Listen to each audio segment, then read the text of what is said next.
Sa loob ng 128 taon, pinanghawakan ng mga Pilipino ang mga adhikain ng kalayaan, pagkakaisa at pagbuo ng bansa. Sa kasalukuyan, buong pagmamalaki namang ipinagpapatuloy ng buong himpapawid ng Pilipinas ang pamana na ito sa pamamagitan ng tapat at dedikadong paglilingkod sa bayan.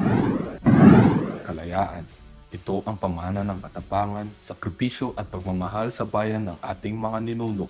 Dahil sa kanilang kabayanihan, tinatamasa natin ngayon ang isang malaya at payapang bansa.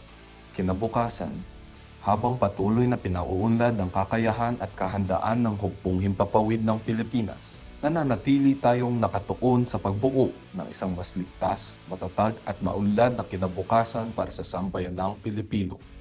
Kasaysayan. Sa paglipas ng mga taon, naging bahagi ang hukbong himpapawid ng Pilipinas ng kasaysayan ng ating bansa sa pagtatanggol ng himpapawid, pagsuporta sa pambansang seguridad, at paglilingkod sa mamamayan sa panahon ng pangangailangan. Sa inspirasyon ng ating kasaysayan at sa diwa ng kalayaan, patuloy na naglilingkod ang hukbong himpapawid ng Pilipinas ng may dangal, kahusayan at malasakit para sa bayan. Ngayong araw ng kalayaan, ating ipagdiwang ang ating kalayaan, pahalagahan ang ating kasaysayan, at sama-samang isulong ang mas maliwanag na kinabukasan. Mabuhay ang Pilipinas!